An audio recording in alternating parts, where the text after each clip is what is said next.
Hello, good evening to all. This is Vaishali.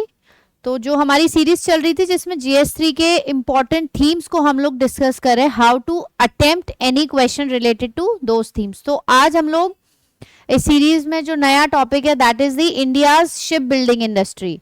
तो ये क्यों इम्पॉर्टेंट है? तो अगर हम बात करें तो द हिंदू में एक आर्टिकल आया था, India ship building emissions can set sail with Korea. तो South Korean partnership could help accelerate India's ambitions to become a ship building power house. तो ऐसे ही दो तीन जगह ये आर्टिकल्स आए हुए हैं। तो this is just an example कि why this topic is important, और अभी रिसेंट में ही आया हुआ है, तो इसीलिए this becomes an important theme. तो अगर हम क्वेश्चन की बात करें, how we should approach the question, तो India aims to emerge as a global shipbuilding hub under Maritime India Vision 2030. Discuss the significance. तो यहाँ पे आप significance की बात करोगे for India's economy and strategic interest. Examine the challenges and suggest measures or way forward to strengthen the sector. तो थोड़ा सा इसमें बेसिक 10 पॉइंट हमारे पास ऐसे होने चाहिए। If anything comes around the shipbuilding industry of India, तो उसका क्या फायदा है, what are the challenges that we can face in future, what are the measures that we should take, right? तो अब यहाँ पे सबसे पहले अब हम क्या किया करेंगे, now I have change the approach, now we will discuss the important data first. तो जो इंपॉर्टेंट डेटा, जैसे कई लोगों का टॉपिक प्रिपेयर हो चुका है, तो अगर उनको कुछ वैल्यू एडिशन करना है तो आप जस्ट शुरू का 1.5 मिनट में you can figure out the important data. ठीक है, अब जिन लोगों ने तैयार नहीं किया है, now you first see the data, I'll let you know the data, and then इस डेटा का यूज हमको एक्चुअल में आंसर राइटिंग में करना कैसे है, तो ये आपकी अप्रोच होनी चाहिए। तो इंपॉर्टेंट डेटा या वैल्यू एडिशन की बात करें तो अगर इंडिया का जो 95% trade by volume and 70% by value moves through sea routes, तो this is the like you can say huge number. India accounts only for, but ये देखिए कमी, देखिए India accounts only for 0.06% of global ship building. इतना ज्यादा 95% and 70% volume and value होने के बावजूद भी only 0.06% we contribute. Global ship building is dominated by China, South Korea and Japan which is over 90%। तो ये पॉइंट भी हमको इंट्रोड्यूस करना है। India is around 1552 Indian flagged vessels with 13.65 million gross tons. Governments maritime package, जो government ने scheme, जैसे आप जब मेजर्स की हम बात करेंगे तो वहां पे हम गवर्नमेंट की स्कीम अगर बताएंगे तो उसमें हमको बताना पड़ेगा कि इतना मैरीटाइम पैकेज है। ये आपका मैरीटाइम डेवलपमेंट फंड है which is around ₹25,000 crore. Target ship building जो कैपेसिटी है वो कितना है, जो गवर्नमेंट अपने स्कीम्स के थ्रू टारगेट कर रही है, 4.5 million gross tonnage. Ship building generates one direct, अगर एक हम किसी को जॉब दे रहे हैं डायरेक्टली तो वो जनरेट करेगा 6.4 इनडायरेक्ट जॉब्स। ठीक है, तो इसका एम्प्लॉयमेंट जनरेशन में भी अच्छा इंपॉर्टेंस है। Indian flagged vessels carry only about 5% of the India's EXIM cargo. Again ये ड्रॉबैक्स हैं।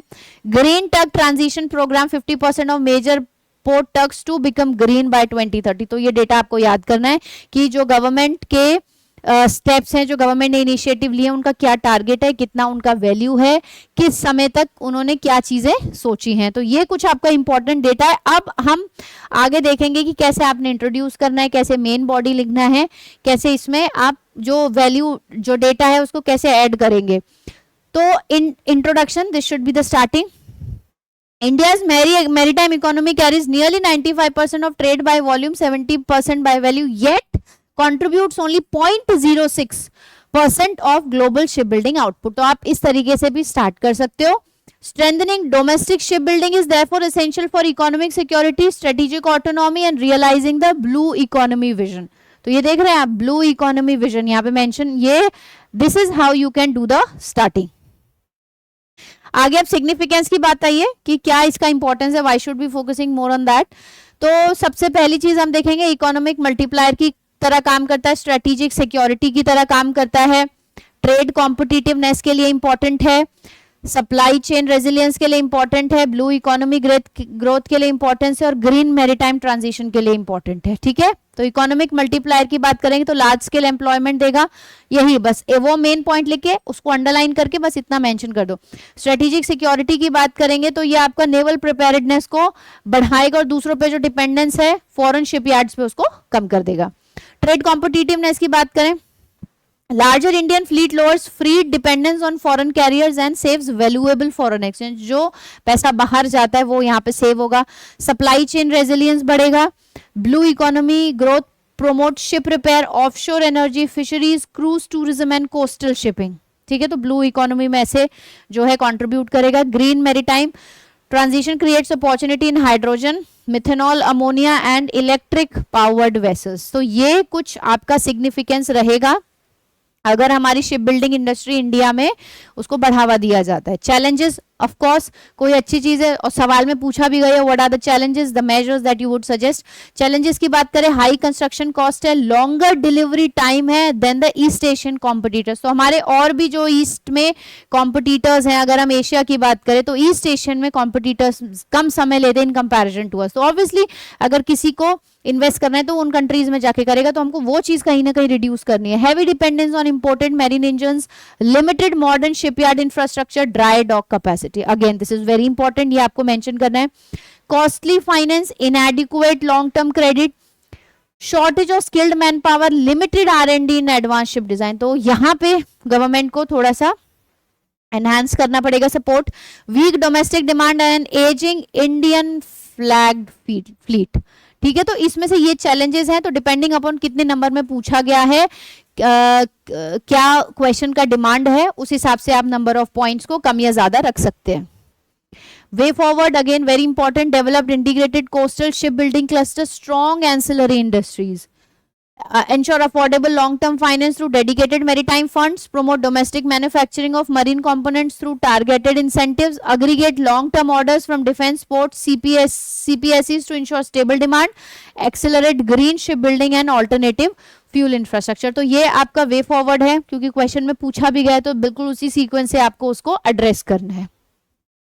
कंक्लूजन की बात करें तो competitive shipbuilding ecosystem can transform India from primarily a ship recycling nation to a leading maritime manufacturing hub, strengthening economic resilience, strategic capability, blue economy while supporting the vision of Viksit Bharat 2047।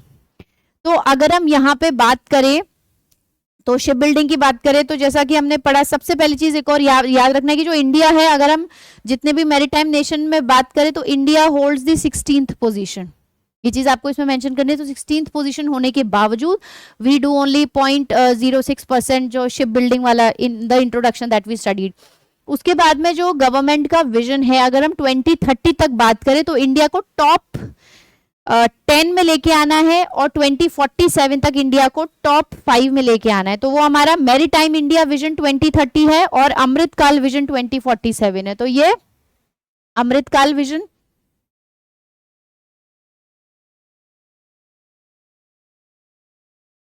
ठीक है, इसके according हमको India को जो है top 5 में लेके आना है बाय 2047, टॉप 5, ठीक है, और 2030 तक जो है टॉप 10 में लेके आना है according to the maritime India vision 2030। तो ये कुछ इंपॉर्टेंट डेटा है, ये आपने याद रखना है, इसको इनकॉर्पोरेट करना है। अब हमारा जो नेक्स्ट इसी सीरीज में जो वीडियो का that would be on other important themes. तो उसमें से हम बायोचार को भी डिस्कस करेंगे, जो ग्रीन हाइड्रोजन मिशन है उसके बारे में भी हम देखेंगे। तो do share the video to your fellow aspirants, और जितना ज्यादा हो सके यहाँ पे जो डेटा प्रोवाइड करवाया जा रहा है उसकी जितनी ज्यादा आप हेल्प ले सकते हैं हेल्प लीजिए, उसको अपने आंसर्स में इनकॉर्पोरेट करने की कोशिश कीजिए। छोटी छोटी वीडियोस हैं तो इससे ये है कि आप अपना 7-8 मिनट लगा के 1.5 नंबर का एनहांसमेंट कर सकते हैं। तो please do follow us, do share these videos with the fellow UPSC aspirants and do join us in other videos. Thank you.